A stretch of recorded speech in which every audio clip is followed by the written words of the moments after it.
nan ko qiyasi tuguni jahiliyawo kalandem bi nu yere bonnu na chugodi kalandem bi yere bonnu ma chugo mi sagi kata karamugo bawka kitabuma ni masayla min nyagambira e bolo ibe karamugo ma bamindo ta nyininka ube sagi kata marjauma karamugo bawka kitabuma anka wakatu ka karamugo baw masala uye fatawa uke ye kitabu sarahu ibnu mbaji nuna yugona ibnu sheminu abdul musin abadi nuna yugona shaykh salu fawzana bette se kafo sunna karamugo shaykh albani nuna yugona sunna karamugo bamunu ni jiya fantanani karamugo bangalendo ka gida nu ka sunna nu ka danaya nu kala ya saranyala sage kata uluka kitabu nu ka fatawa uma ni ye min fo masala min naka sege kala saha ikota ika barakena kalanden ka joyoro ye ninde folo donc jahiliyaw ka ɲɔgɔn soso caman filɛ dɔnnikibaw t'olu ta jate jahiliyaw ka ɲɔgɔn soso caman dɔnnikibaw ta jate qiyasu delila sahalenw de b'a la qiyasu bɛ kɛ delila ye parce que diina delila bɔyɔrɔ alquran wa sunna wal ijma wa qiyasu sahih silamɛya ka delila bɔyɔrɔ ye nin fɛn naani de mais fen fula inde do de alquran wa sunna mais min al ijma'u ani qiyasu bora qur'ana ni sunna inde la qiyasu do to ko istinbatu ni chama qur'ana aya chama ni alabe yawmal qiyama saka kunu aba misaliya sanjila falen fe boli mundo ha qiyasu de do ka fendo misaliya fendo la akacha qur'ana kono yawmal qiyama ewa saka kuno hada madon kanyana maya kabo kaburu ka jokka kabo kaburu kono kanyana maya ka jok ewa qiyama keneka alaba misaliyata sanji natini dugukolo nyana malila donc après mo fi misaliya fle qur'ana kono te nimbe ya qiyasu dalilay ni abbe ya qiyasu dalilade ani fana ciden kari sawu ya qiyasu sapati muso do ce do derla kana ci dem akunne anin kan muso an be ye jema de men ne muso ye dendo wolo fi mado de ne shikarala ka fundente parce que an be ye jema de ale ye dem min soro ye fi mai anana ci dem matte ya kono na filila shikalembe adenna ayen nim fo ci den ciden ko yala nyame ube bolo nyame marala yewa ako han nyame ube ne bolo ako e kan nyame ka kuloru ye munye ako nya kan nyame be bile mare ako yala kuloru were site kan nyame no minne nyame to te kelenye ako dobe ale awra nyame dobe kan nyame la ni nyame to kuloru kelena ako oyo o kuloru soro chogodi kabo nyame to chela ako la allah najahu al arq ako abe shika ke fasa ya sama ke mana be shika ke nyame cheminye ale ba goshi iba soro de nin kuloru yake ube depi nyame ale ewa nyame cheminya ba goshi de pa mo ke una fe una ewa fasa ya ale sama kana ale nana bo ola ewa le ako fana kadde la allah najahu al-arqu aba soro e kam mo ewa mo folo do be ibe kam mo ke do be bo ode ye fi mai den na ode la ka hakili sigira na ka den tara ko ni den kata kana shikala kuluru minde e ka nyame na ya soro chugode akwa bese ke nyame moke do ewa uba soro nyame nana o kuluru ma ya ko e fana den bese ka ko chugolaw la allah najahu al-arqu qiyasu bi qiyasute a hakili sigira na den tara donc qiyasu sahihu qiyasu sahale delila de bola ka bo qur'ana kono delila de bola ka bo ciren ka sunna kono bara be kena yede adela bora qur'ana ni sunna de kono ate ko min ko adamana fenda jolendo na yere al qiyasu sahihu me qiyasu be mina yoromi ni nasu te yoromi me ni nasu hadisan na ko min na kon nin ka kete qiyasu ko to yere law wodi ato ko al qiyasu ma nasu fasidu li itibar ko ka qiyasu ke ka delila tambolo o ye qiyasu cinyalene qiyasu bena de delila nasu delila jelema suranna minna ko dola donc ambe amisaliya ko dola delila nana minna mais ni delila jelem bambulo qiyasu te ni ko be qiyasu ke ka delila toye qiyasu tinyaleno ni famura donc qiyasu delila bora qur'ana ni sunna de kono bara be kenay afulana anko al ijma'u kafara qur'ana ni sunna ka al ijma'u o yedelilay ijma'u fana kafu ijma'u yedelilay dinala mana sebau tabinau tabi'inau nin jama kulu sabanu benna minna amma delila soro yoromi qur'ana ni sunna la mais anye kuma do soro ko do la ko nin jama kulu sabai benna nin ko in ka kake delila do dinala o delay munye don do la do delila ka karamo do ye imamu na safa yinenka safa ko ijma'u ye delila de dinala ni ewa doni ka ba farala nyogonka kam min sabati hari na sutambula beke delila ewa ako safa ima ako delila nyine ni na qur'ana kono de ni wakati do dima ni tile damado ni stile saba nyogona dima ikad delila nyine qur'ana la ijma'u delila nyine qur'ana la ni ma delila soro qur'ana la a mbila banade mbi bugore imamuna safa yesu beke ako depi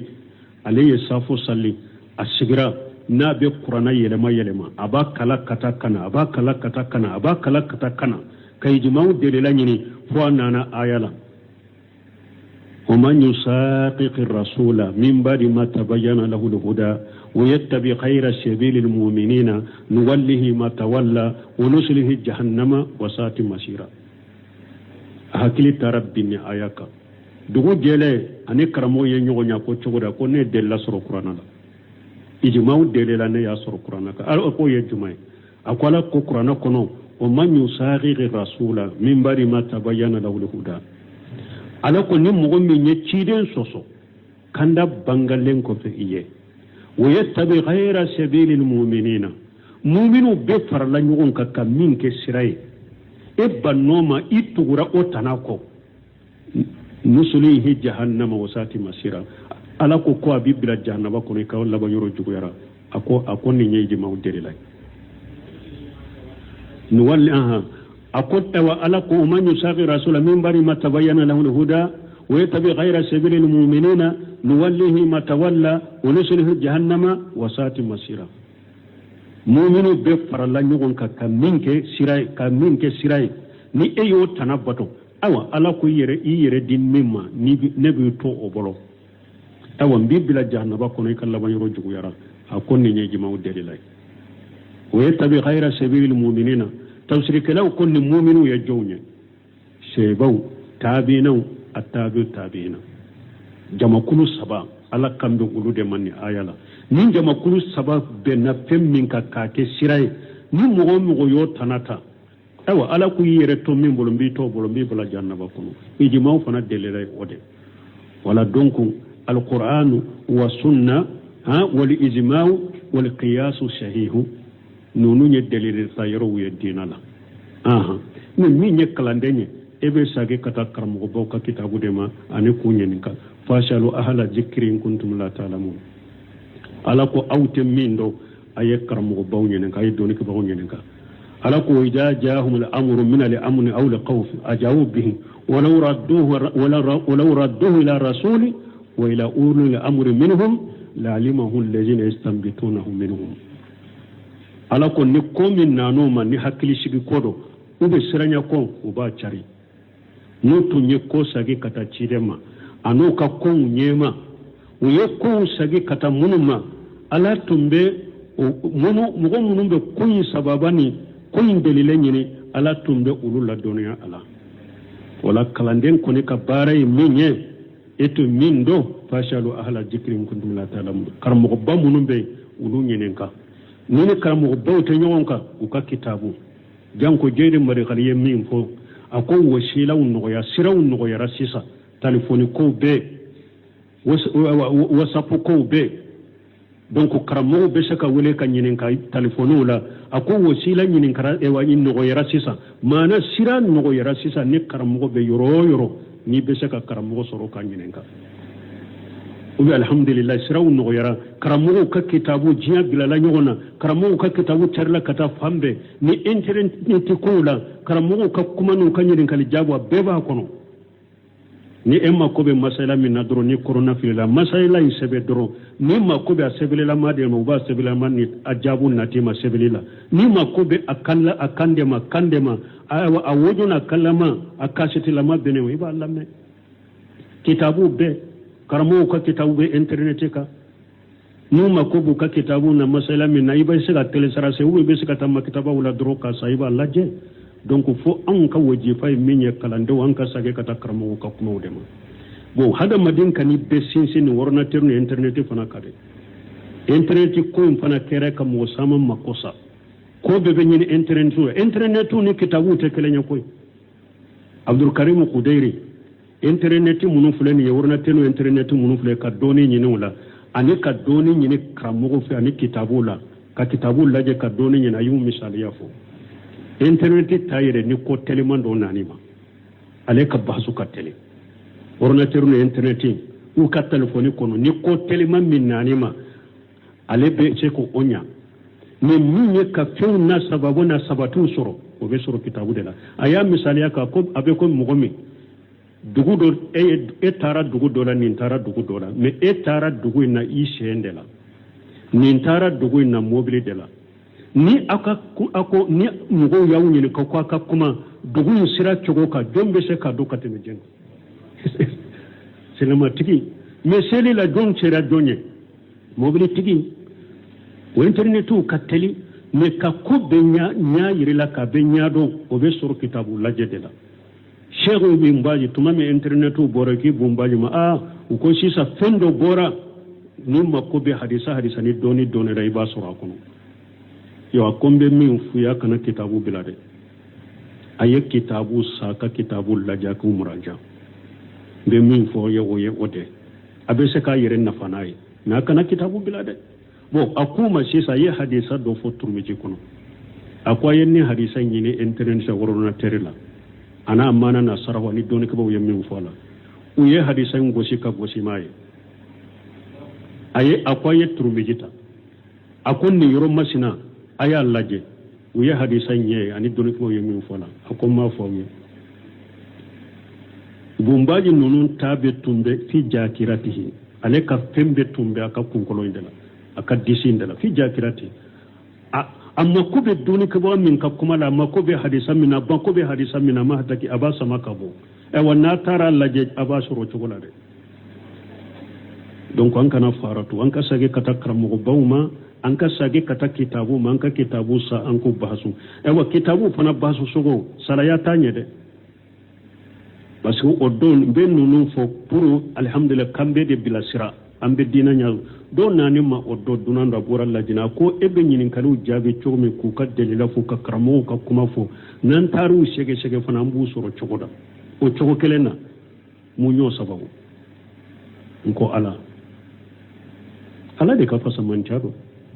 ngo atemenen ko fe kitabu lajela ninne kitabu nyine ka sahaba hasula abdul muhsin kadrisu dolo da nyine ka kalande ben na basuro kitabu la chogode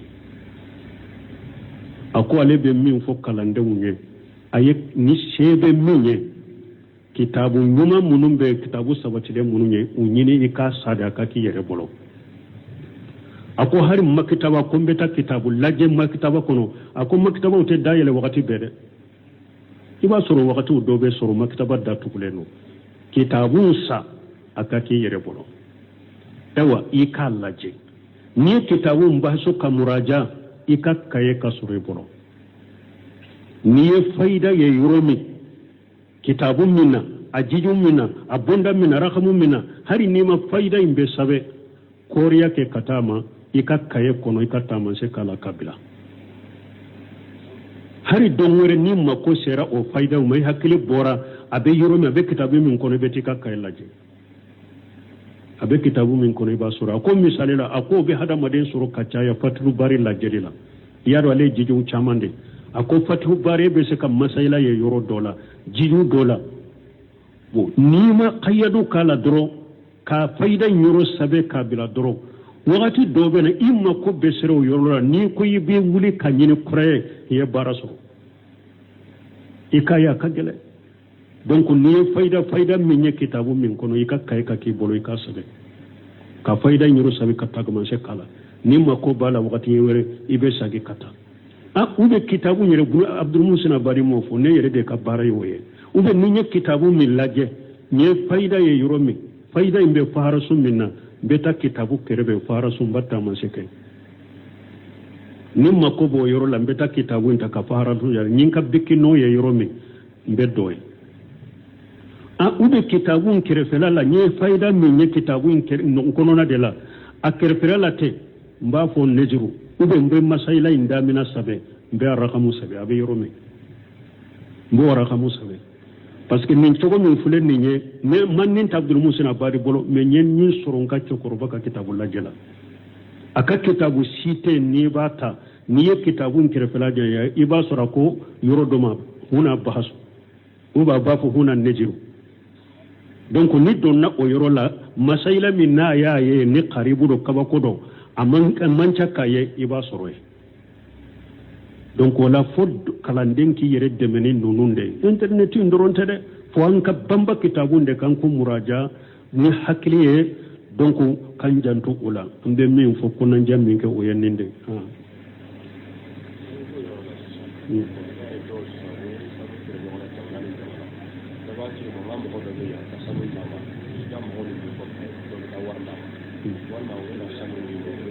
Eko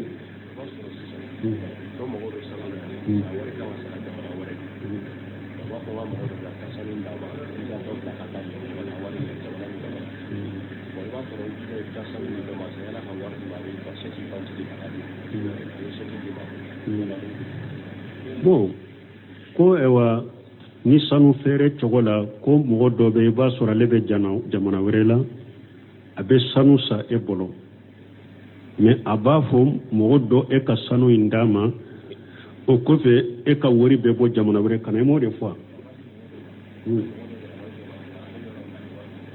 a bɛ mɔgɔ dɔ yira la o jamana in la e bɛ wari d'a ma ko min bɛ cogo di i y'a dɔn ni an kumana nin ka wari falen yɔrɔ la ne kumana nin ka wari falen yɔrɔ la u ko wari falen yɔrɔ a ka kɛ bolo ni bolo a ka kɛ bolo ni bolo a bɛ wari minnu falen ɲɔgɔn na a ka kɛ bolo ni bolo bon dɔnnikabaw ye bɔda kɛ min ye sanu min filɛ nin ye ani wari min n'a b'u falen ɲɔgɔn na an ko a dara k'u caya ɲɔgɔn ɲa mais u ka kɛ bolo ni bolo bon sisan bɔda ye mun ye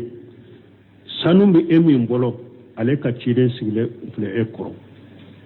wari bɛ di min fana min na e ka ciden fana ka taa sigi ale kɔrɔ karisa i ye n ka sanu di karisa ma awa i fana ka wari filɛ n y'a di ka ciden ma dɔnnikabaw ko nin ye bɔda ye ou bien a se tun musadaq a ye seki ko min fɔ karisa i ka sanu nin hakɛ a di seki filɛ seki musadaq ye mun ye seki e ye seki min don e ye bankitigiw wele karisa fulana a ka konton nin wari hakɛ ɲɔgɔnna bɛ sɔrɔ a la wa u ko bon a ko nin seki hakɛ bɛ bɛn wari min na a y'o bɔ a ka konto kɔnɔ a k'o gariji ne ɲɛ a kana se o ma dɛ a ye nin wari hakɛ a ka konto kɔnɔ a y'o garanti ta ne ye hali n'a bɛ wari ta kana se o ma a bɛ komi o kɛra ne ka wari ye kaba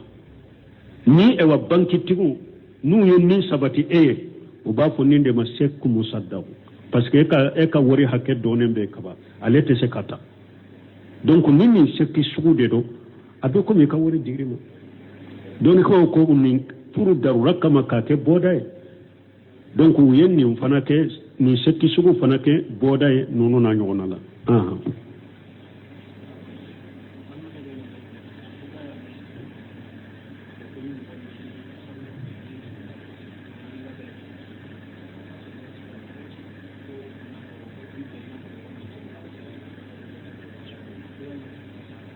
bon ko hadisa dɔ nana ko safo kɔfɛ ni mɔgɔ min ye jɔko naani i ko safo kɔfɛ ni mɔgɔ min ye jɔko naani sali ko a bɛ komi a baraji bɛ komi i bɛnna a b'a komi i ye jɔko naani sali lɛtɛrɛ kadiri su doni ke bawo ko hadisa asaru sabatira ko shebo tumbe ninje ko nani salli sunna sabatira ka abedo sufe nafila fanala me baraji min fora no fete o ko be hatagi sege segeli ni sabatilila nim baraji na nyugona ka sabata no fe o be hatagi sabatila hadisa sabatilena me jokko nani ko ni bedo sufe nafila la donc asaru baka shebo tumbake me baraji min fora no fe sa o ko kuma bo yorodela ibe salamu de bude no nyogonche salatul layli masina salamu de be bude no nyogonche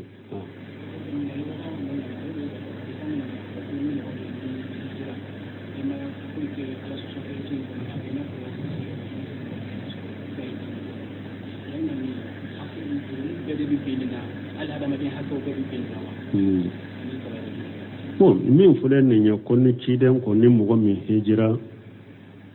ka hiju kera hajju mabururu ye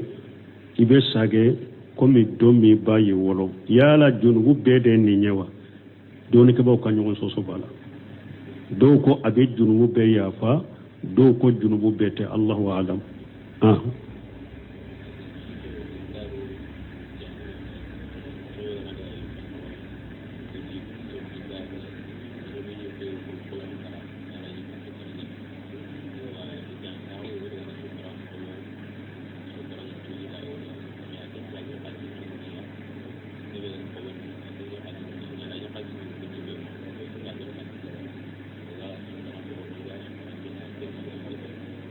bo anyen nin jabi suru kana to ka sagan ko fe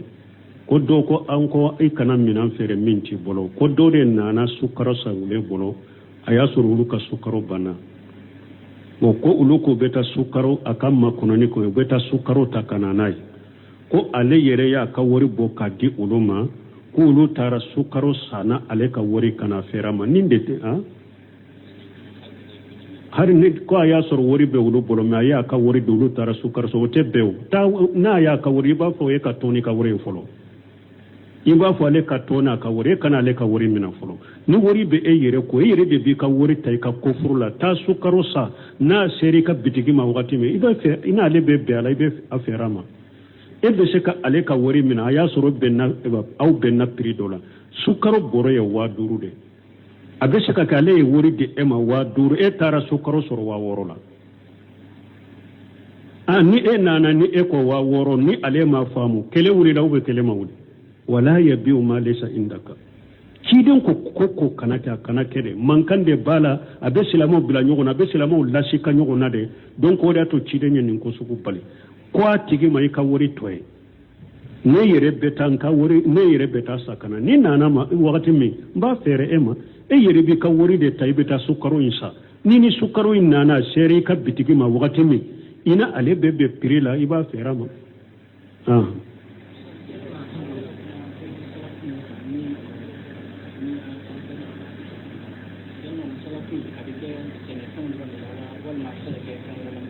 ko yala bayu salafu beke seneke fendola ube abeke fembela abeke fere fembela masala ni emma ko be mobile sugu de la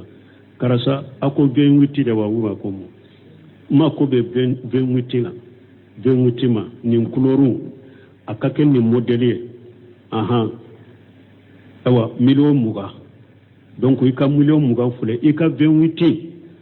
ewa ibe abe sarateke kalo nani be ika ben witi mba libere ma kalo nani sarati dima ika ben witi bena abe daga me akabbe mankutu la ni minando na ya soro balo de do cido nye min fo kayil maalum wajin maalum wajal maalum ila ajal maalum ni balo de do sawu hakke mindo be kilo hakke mindo tamaro kalite mindo malo kalite mindo abe boka sarati mindo abe boka mimbe suma aka kilo hakke aka mijani hakke bemdoka doni kiba ko na ya soro balo te tawa mimbe jatede kele fula saba ni denta de do abebe denta ni mimbe jatede min te jate comme mobile ni few alebe mankutude abebe mankutula ani sarati eba aleka wore beta ka dama donc abbenna sarati minna abbenna minna abbenna kalite minna abbenna mankutu minna ni sarasi dafara lebi tatima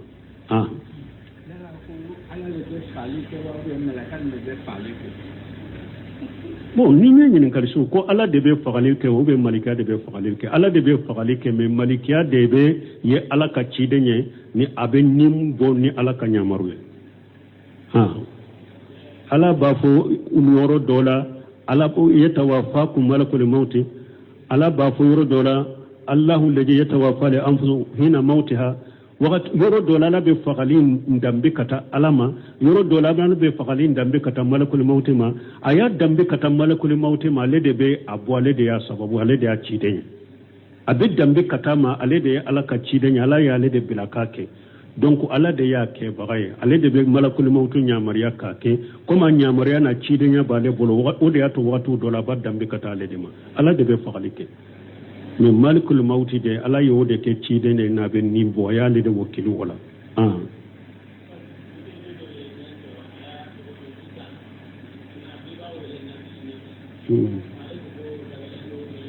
bo ko do ya to wala ko ni isa ba fu nabi ay iba wala isa dro a wala isa donc ni ko nabi ma jumando ni ya to da isa de la to be wala isa de akana wala ko nabi mate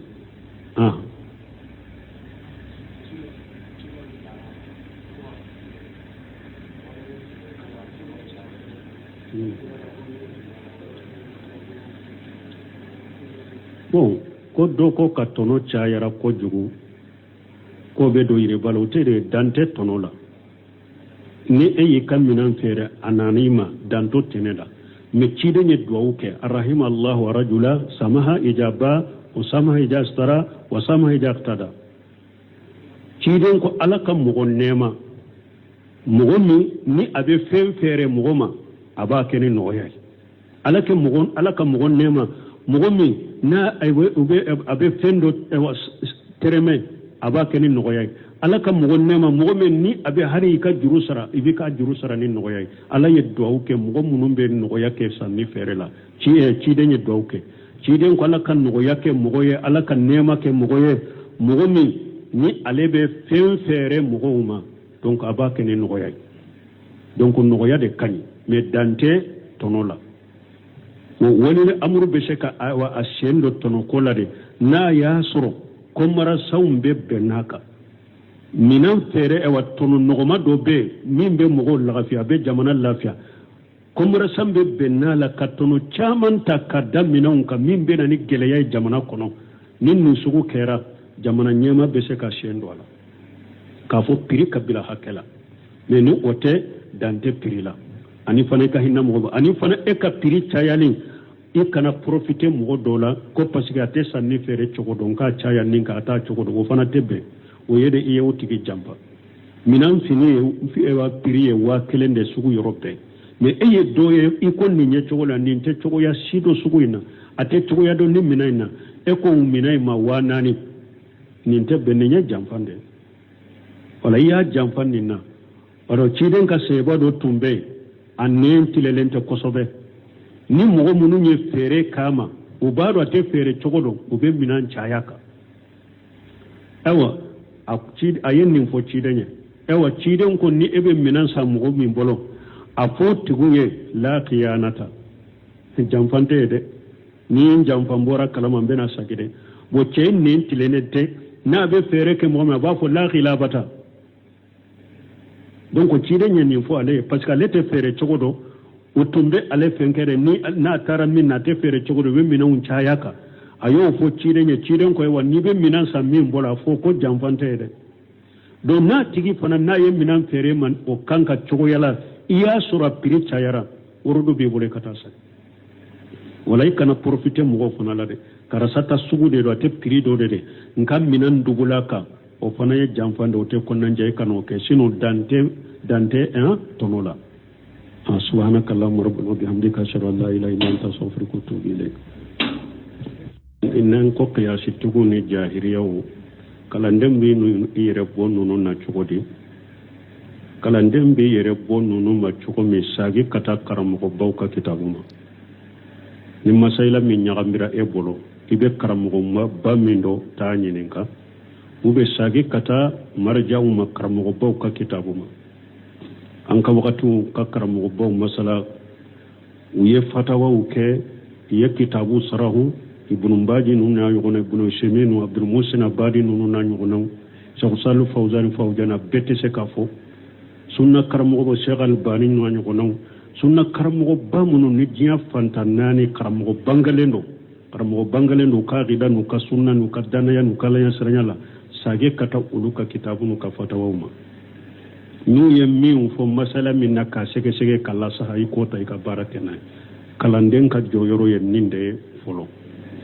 donc jahiliyaw ka ɲɔgɔn sɔsɔ caman filɛ dɔnnikɛbaw t'olu ta jate jahiliyaw ka ɲɔgɔn sɔsɔ caman dɔnnikɛbaw t'a jate qiyasu delila sahalenw de b'a la qiyasu bɛ kɛ delila ye parce que diina delila bɔyɔrɔ alquran wa sunna wal ijma wa qiyasu sahih silamɛya ka delila bɔyɔrɔ ye nin fɛn naani de mais fɛn fila in de don dɛ alquran wa sunna mais min ye al ijma ani qiyasu bɔra qur'ana ni sunna in de la qiyasu do tɔgɔ de ko istinbatu ni cama qur'ana aya cama ni ala bɛ yawmal qiyama saka kunu aba misaliya sanjila falen fɛnw bɔli mun don ha qiyasu de do ka fɛn do misaliya fɛn do la a ka ca qur'ana kɔnɔ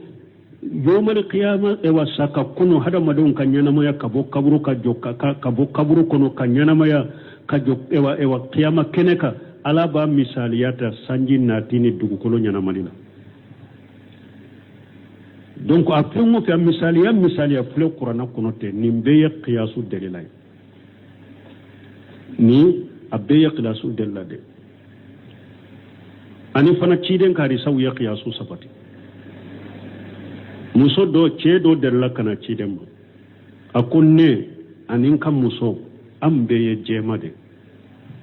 mais ne muso ye den dɔ wolo finma dɔ den in ne sikara la k'a fɔ n den tɛ parce que anw bɛɛ ye jɛma de ale ye den min sɔrɔ o ye finma ye a nana ciden ma tɛ a kɔnɔna filila a sikkalen bɛ a den na a ye nin fɔ ciden ye ciden ko yala ɲaamew bɛ e bolo ɲaame marala ye wa a ko han ɲaamew bɛ ne bolo a ko e ka ɲaamew ka kulɔru ye mun ye a ko ɲɛ ka ɲaame bɛɛ bilema de a ko yala kulɔru wɛrɛ si tɛ ka ɲaamew na min ni ɲaamew tɔw tɛ kelen ye a ko dɔ bɛ ale awuraw ɲaame dɔ bɛ n ka ɲaamew la ni ɲaamew tɔw tɛ kulɔri kelen na a ko o ye o kulɔru sɔrɔ cogo di ka bɔ ɲaamew tɔw cɛ la a ko la allahu najahu al-arq a ko a bɛ se ka kɛ fasa y'a sama kɛ maana bɛ se ka kɛ ɲaame cɛ min ye ale ba gosi i b'a sɔrɔ o de ye nin kulɔru ye kɛ ou bien depuis ɲaame ale ɲaame cɛ min y'a ba gosi depuis a mɔkɛw n'a fɛnw na fasa ya ale sama kana ale nana bɔ o la a ko e fana ka den la'allahu najahu al-arq a b'a sɔrɔ e ka mɔgɔ fɔlɔ dɔ bɛ i bɛ ka mɔkɛ dɔ bɛ bon o de ye finma i den nana o de la a hakili sigira n'a ka den taara a ko ni den ka taa kana si k'a la kulɔru min bɛ e ka ɲaame na a y'a sɔrɔ cogo di a ko a bɛ se ka kɛ ɲaame mɔkɛ dɔ u b'a sɔrɔ ɲaame nana o kulɔru ma a ko e fana den bɛ se ka kɛ o cogo la la'allahu najahu al-arq qiyasu do bɛ qiyasu tɛ a hakili sigira n'a den taara donc qiyasu sahihu qiyasu sahale delila de b'o la ka bɔ kuranna kɔnɔ delila de b'o la ka bɔ ciden ka sunna kɔnɔ baara bɛ kɛ n'a ye dɛ a delila bɔra kuranna ni sunna de kɔnɔ a tɛ komi ko a damana fɛn dɔ jɔlen don n'a yɛrɛ ye al-qiyasu sahihu mais qiyasu bɛ mina yɔrɔ min ni nasu tɛ yɔrɔ min mais ni nasu hadisa nana ko min na ko nin ka kɛ tɛ qiyasu ko t'o yɛrɛ la o de y'a to ko al-qiyasu ma nasu fasidu li itibar ko ka qiyasu kɛ ka delila tan bolo o ye qiyasu tiɲɛlen de qiyasu bɛna de delila nasu delila jɛlɛma sɔrɔ na min na ko dɔ la donc an bɛ a misaliya ko dɔ la delila nana min na mais ni delila jɛlen b'an bolo qiyasu tɛ ni ko i bɛ qiyasu kɛ ka delila to ye qiyasu tiɲɛlen don ni faamura donc qiyasu delila bɔra kuranna ni sunna de kɔnɔ baara bɛ kɛ n'a ye afulana anko al ijma'u kafara qur'ana ni sunna ka al ijma'u o yeddelilay ijma'u fana kafu ijma'u yeddelilay dinala mana sebau tabinau tabi'inau nin jama kulu sabanu benna minna amma dalila soro yoro mi qur'ana ni sunna la mais anya kuma do soro ko do la ko nin jama kulu sabai benna nin ko in ka kake dalila do dinala o dalay munye don do la do dalila ka karamo do ye imamu na safai nyininka safai ko ijma'u ye dalila de dinala ni ewa doni ka baw farala nyogonka kam min sabati harin na sutambula beke dalila ewa ako safai ma ako dalila nyinin ni na qur'ana kono de nye wakati do dima ni tile damado nye stile saba nyogona dima ika dalila nyini qur'ana la ijma'u dalila nyini qur'ana la ni ma dalila soro qur'ana la a mbila banade mbi bugode imamu na safa yesu beke ako depi ale ye safo salli asigira na be qur'ana yelema aba kala kata kana kay ijma'u dalila nyini fo nana ayala ومن يساقق الرسول من بعد ما تبين له الهدى ويتبع خير سبيل المؤمنين نوله ما تولى ونصله جهنم وساءت مصيرا hakili tarabbini ayaka dugu jele ani karamo ye nyogo nya ko chogoda ko ne della soro qur'ana la ijma'u delela ne ya soro qur'ana ka al ko ye jumai akwala ko qur'ana kono o man yusaqiqi rasula min bari ma tabayyana lahu al-huda ala ko ni mogo min ye ciden soso kanda bangalen ko fe iye wa yattabi ghayra sabilil mu'minina mu'minu be farla nyogon ka kamin ke sirai e banoma itugura otanako nusulihi jahannama wasati masira ala ko ko abibila jahannama ko ne ka wala ba yoro jugo yara ako ni nyeji mawdere lay nuwalli أقول وألق من يساقي رسول من بعد ما تبين له الهدى ويتبع غير سبيل المؤمنين نوله ما تولى ونصله جهنم وساءت مصيرا مؤمن بفر الله نيغون كمينك سراي ni eyo tanabato awa ala ko yere din mimma ni nebi to obolo awa mbibila jahannaba ko ne kala ban yoro jugu yara akonni nyeji mawdere lay ويتبع غير سبيل المؤمنين تفسير لو كن مؤمن يجوني سيبو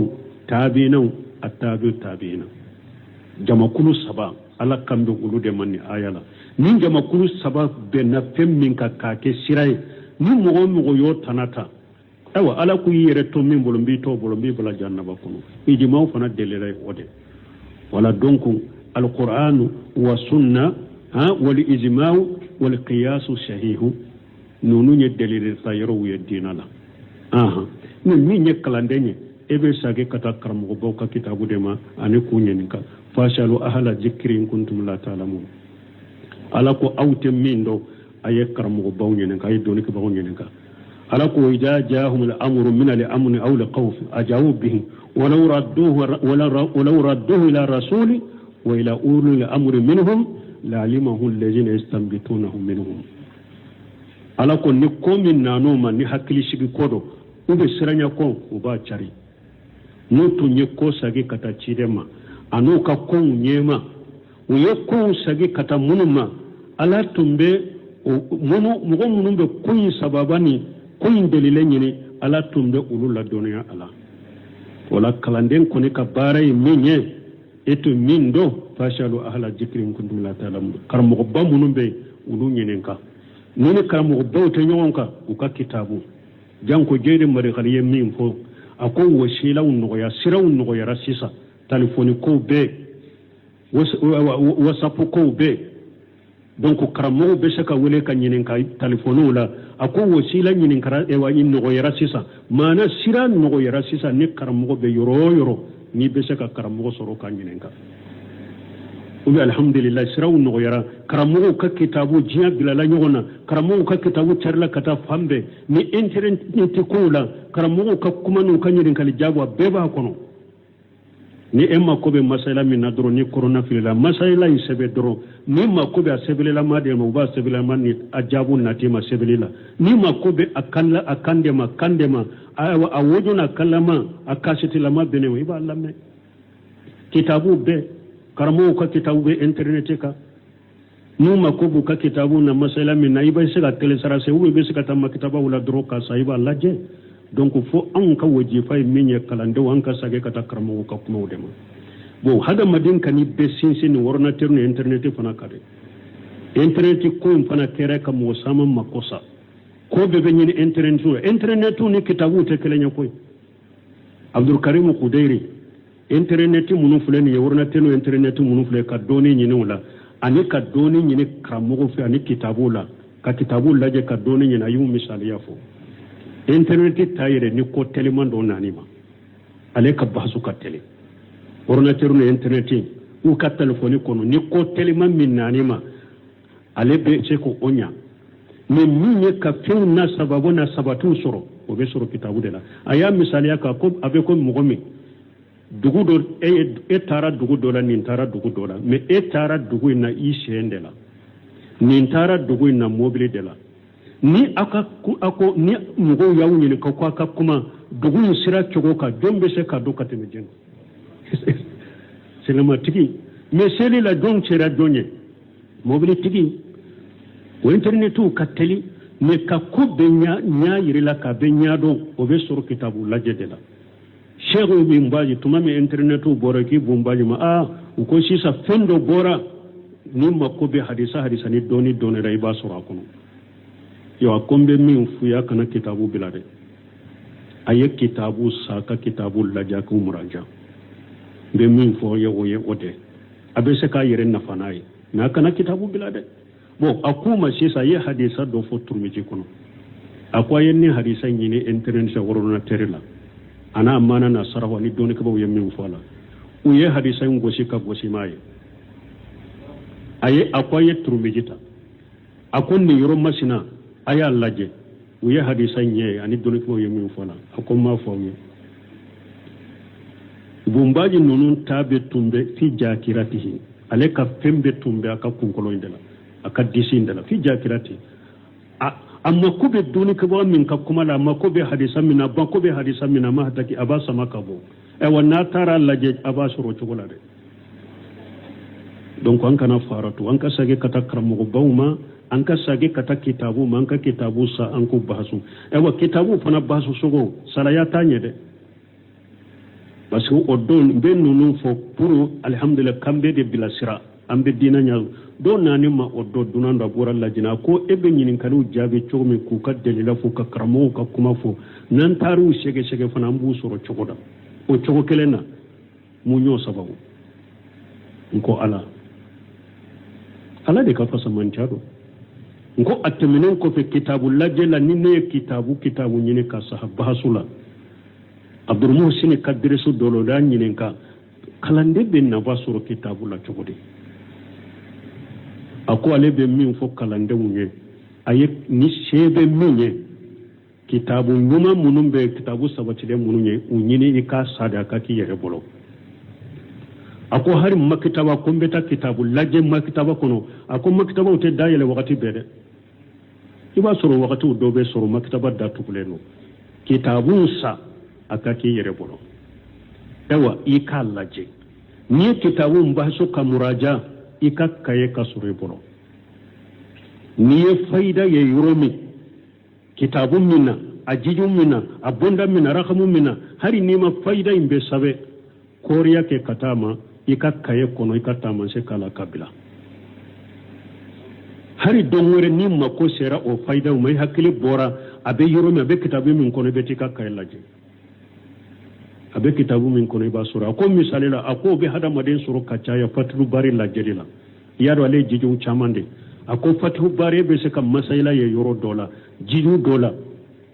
bo nima qayadu kala dro ka faida yoro sabe kabila dro wakati dobe na imma ko besero yoro ni ko yibe wuli kanyini kure ye baraso ikaya kagele donc ni faida min ye kitabu min kono ika kay ka ki bolo ika sabe ka fayda nyiro sabi kata gama se kala ni mako bala wakati yewere ibe sagi kata ube kitabu nyere bu Abdul Musin Bari mo fo ne yere de ka bara yoye ube ni nye kitabu mi laje nye fayda ye yoro mi fayda imbe fahara sum minna beta kitabu kerebe fahara sum batta maseke ni mako bo yoro la beta kitabu inta ka fahara sum yar nyinka bikino ye yoro mi mbe doye ube kitabu kerefela la nye fayda mi nye kitabu nkono de la a kerefela la te mba fo nejuru ube mbe masaila indamina sabe mbe arakamu sabe abe yorome mbe arakamu sabe parce que nin togo min fule ni nye me man nin Abdul Musin Bari bolo me nyen ni soron ka chokoro baka kitabu la jela aka kitabu site ni bata ni ye kitabu kerefela de ya iba sorako yoro doma huna bahasu uba bafo huna nejiru donc ni donna o yoro la masaila min na ya ye ni qaribu do kabako do amancha kaye iba soroye donc wala fod kalanden ki yere demeni nununde internet ndoronte de fo an ka bamba kitabunde kan ko muraja ni hakliye donc kan janto ula mbe min fo kunan jammin ke o yenninde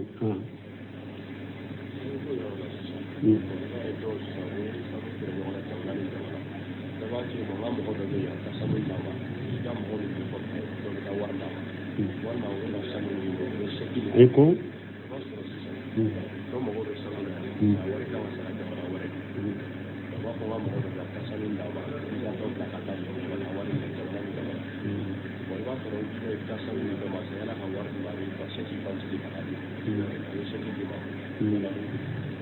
bon ko ewa ni sanu fere chogola ko mo do be ba sura lebe jamana werela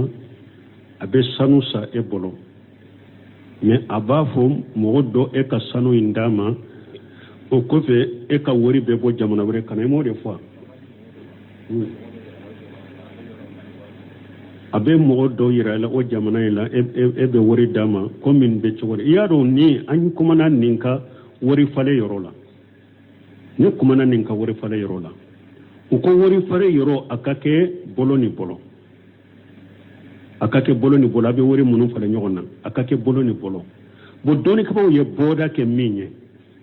sanu min fulen ni nyani wori mun nabu fale nyogona ko adara ko chaya nyogonya me akake bolo ni bolo bo sisa boda e munye sanu bi emi mbolo ale ka chire sile fle ekro wori be dimi fana min na e ka chire fana kata sige ale kro karasa iye ka sanu de karasa ma aha awa ifana ka wori fule nyaadi ka chire ma don ke bo ko ni nya bodai ube asetun musaddaq aye seki ko min fo karasa ika sanu ni hakke adin seki fule seki musaddago ye munye seki eye ewa seki mindo eye banki tigu wele karasa fulana aka kontu ni wori hake nyogona be suralawa uko oho bo akon ni seki hake bebe wori minna ayo obo aka kontu kona ko garjinenya akana shoma de ayen ni wori hake aka kontu kono ayo garanti tanne hari nabe wori ta kana she oma abuko mu kere na ka wori e kaba ni e wa banki tigu nu yen ni sabati o ba fo ninde ma sekku musaddaw parce que e ka wori hakke donen be kaba alete se kata donc ni sekki sugude do abuko mi ka wori digrima don ko ni pour darura kama ka ke boday donc yen ni fana ke ni sekki sugu fana ke boday nono na nyona la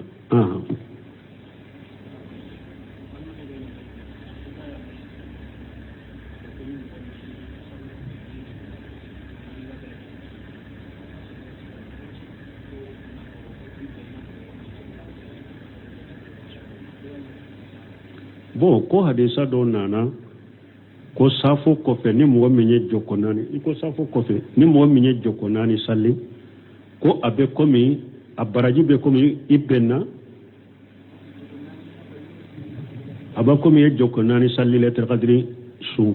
doni ke bawo ko hadisa asaru sabatira ko sebo tumbe nin jokonani salli sunna sabatira ka abedo sufe nafila fanala ne baraji min fora no fete o ko be hataki sege sege ni sabatila nim baraji nya nyona ka sabata no fe o be hataki sabatila hadisa sabatilena ne jokonani ko ni be do sufe na filala donc asaro baka sebo tumbake ne baraji min fora no fe sa o ko kuma bo yorodela ibe salamu de bude no ngonche salatu layli masina salamu de be bude no ngonche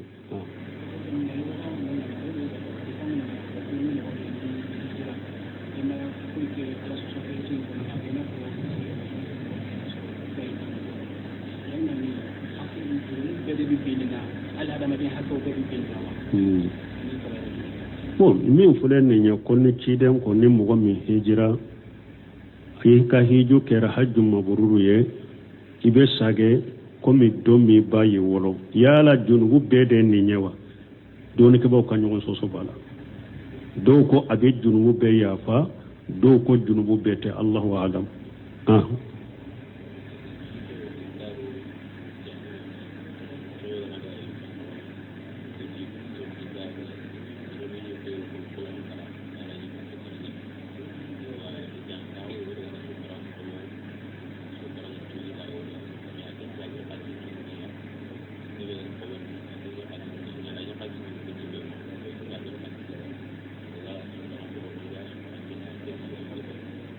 bo anyo ninjagu suru kana to ka sagan kofe ko do ko anko ay kana minan fere minti bolo ko do de nana sukaro sangule bolo aya suru ka sukaro bana bo ko uluko beta sukaro akamma kononi ko beta sukaro takananai ko ale yere ya ka wori bo ka di uluma ko ulu tara sukaro sana ale ka wori kana fera ma nindete har ne ko ya sor wori be wulu bolo ma ya ka wori dulu tara sukar so te be ta na ya ka wori ba fo e ka toni ka wori folo imba fo ale ka tona ka wori kana le ka wori mina folo ni wori be e yere ko e yere de bi ka wori tay ka kofurula ta sukaro sa na seri ka bitigi ma wakati me iba fe ina le be be ala ibe aferama e be se ka ale ka wori mina ya soro be na au be na pri dola sukaro boro ya wa duru de abe se ka kale wori de ema wa duru e tara sukaro soro wa worola ni e nana ni e ko wa woro ni ale ma famu kele wuri la ube kele ma wuri wala yabiu ma laysa indaka kiden ko kokko kanata kanakede mankande bala abe silamo bila nyogona abe silamo lasika nyogona de donc o da to kiden nin ko suku bali ko atigi mai ka wori toy ne yere betan ka wori ne yere beta sakana ni nana ma wakati mi ba fere ema e yere bi ka wori de tay beta sukaro insa ni sukaro nana seri ka bitigi ma wakati mi ina ale bebe pirila iba fera ma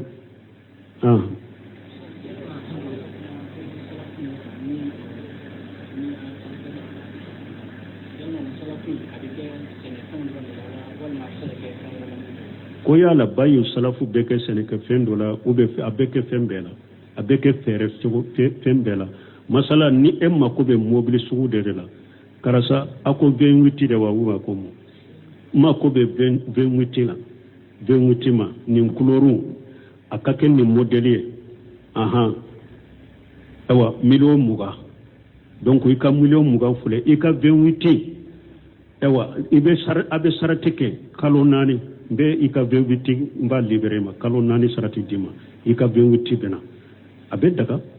mais akabbe mankutula ni minando na ya soro balo de do ci do nyam min fo kayl maalum wajin maalum wajal maalum ila ajal maalum ni balo de do sawu hakke min do be kilo hakke min do tamaro kalite min do malo kalite min do abe boka sarati min do abe boka min be suma aka kilo hakke aka mijani hakke bemdoka doni ke ko na ya soro balonte ewa min be jatede kele fula saba ni denta de do abebe denta ni min be jatede min te jate comme mobile ni few ale be mankutude abebe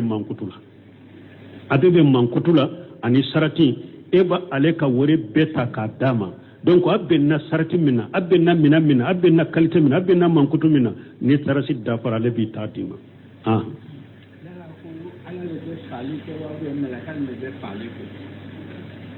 bon ni nya ɲinin kalisu ko ala de be fagali kɛ o be malikiya de be fagali kɛ ala de be fagali kɛ mais malikiya de be ye ala ka ciden ye ni a be nin bɔ ni ala ka ɲamaru ye ala b'a fɔ yɔrɔ dɔ la ala yatawaffakum malakul mauti ala b'a fɔ yɔrɔ dɔ la allahu alladhi yatawaffa li anfusihi hina mautiha wakati yɔrɔ dɔ la ala bɛ fagali danbe ka taa ala ma yɔrɔ dɔ la ala bɛ fagali danbe ka taa malakul mauti ma a y'a danbe ka taa malakul mauti ma ale de bɛ a bɔ ale de y'a sababu ale de y'a ciden ye a bɛ danbe ka taa ma ale de ye ala ka ciden ye ala y'ale de bila k'a kɛ donc ala de y'a kɛbaga ye ale de bɛ malakul mauti ɲamariya k'a kɛ komi a ɲamariya n'a cidenya b'ale bolo o de y'a to wagati dɔ la a b'a danbe ka taa ale de ma ala de bɛ fagali kɛ mais malikul mauti de ala y'o de kɛ ciden de n'a bɛ nin bɔ a y'ale de wakili o la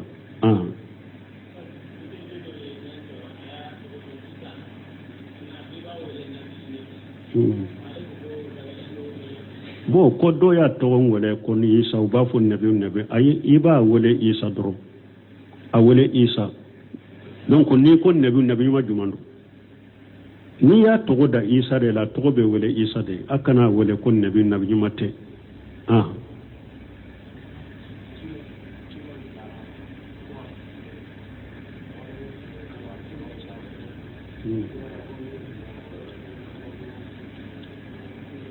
bon ko dɔ ko ka tɔnɔ cayara kojugu k'o bɛ don yiriba la o tɛ de dan tɛ tɔnɔ la ni e y'i ka minɛn feere a nana i ma dan to tɛnɛ la mais ciden ye duwawu kɛ arahima allahu rajula samaha ijaba wa samaha ijastara wa samaha ijaftada ciden ko ala ka mɔgɔ nɛɛma mɔgɔ min ni a bɛ fɛn feere mɔgɔ ma a b'a kɛ ni nɔgɔya ye ala ka mɔgɔ nɛɛma mɔgɔ min n'a a bɛ fɛn dɔ tɛrɛmɛ a b'a kɛ ni nɔgɔya ye ala ka mɔgɔ nɛɛma mɔgɔ min ni a bɛ hali i ka juru sara i bɛ ka juru sara ni nɔgɔya ye ala ye duwawu kɛ mɔgɔ minnu bɛ nɔgɔya kɛ sanni feere la ciden ye duwawu kɛ ciden ko ala ka nɔgɔya kɛ mɔgɔ ye ala ka nɛɛma kɛ mɔgɔ ye mɔgɔ min ni ale bɛ fɛn feere mɔgɔw ma donc a b'a kɛ ni nɔgɔya ye donc nɔgɔya de ka ɲi mais dan tɛ tɔnɔ la wani amuru bɛ se ka a sen dɔ tɔnɔ ko la de n'a y'a sɔrɔ ko marasanw bɛ bɛn n'a kan minɛn feere tɔnɔ nɔgɔma dɔ bɛ yen min bɛ mɔgɔw lafiya a bɛ jamana lafiya ko marasan bɛ bɛn n'a la ka tɔnɔ caman ta ka da minɛnw kan min bɛ na ni gɛlɛya ye jamana kɔnɔ ni nin sugu kɛra jamana ɲɛma bɛ se ka sen dɔ a la k'a fɔ prix ka bila hakɛ la mais ni o tɛ dan tɛ prix la ani fana i ka hinɛ mɔgɔ ani fana e ka prix cayalen i kana profiter mɔgɔ dɔw la ko parce que a tɛ sanni feere cogo dɔn k'a caya nin ka a t'a cogo dɔn o fana tɛ bɛn o ye de i ye o tigi janfa minɛn fini ye prix ye 1000 de sugu yɔrɔ bɛɛ mais e ye dɔ ye i ko nin ye cogo la nin tɛ